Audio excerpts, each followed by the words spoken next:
Le chancelier allemand, Olaf Scholz, a rejeté la demande de l'Ukraine de rejoindre rapidement l'OTAN, rejetant un pilier clé du plan de victoire présenté par Volodymyr Zelensky aux dirigeants occidentaux au début de ce mois.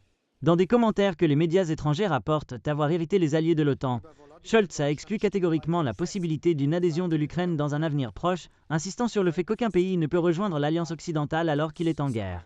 Il a également réitéré son refus de fournir à Kiev les missiles Taurus à longue portée de l'Allemagne et a exprimé ses craintes qu'un soutien accru à l'Ukraine risque d'entraîner son pays dans un conflit direct avec Moscou, écrit Yahoo News, relayé par BuzzPlus. Il est important de comprendre qu'un pays en guerre ne peut absolument pas devenir membre de l'OTAN.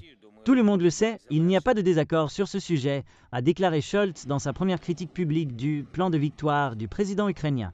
Il est rapporté que les critiques surviennent après que Zelensky a commencé une visite diplomatique à Londres, Paris, Berlin et Rome au début de ce mois, présentant les aspects clés de son plan de victoire aux dirigeants nationaux. Le plan a également été présenté au président américain Joe Biden lors d'une réunion à la Maison-Blanche en septembre. On comprend que le plan comprend une demande à l'OTAN de présenter une invitation à Kiev pour rejoindre l'Alliance, ainsi qu'une fin aux restrictions sur l'utilisation des armes occidentales à longue portée profondément en Russie.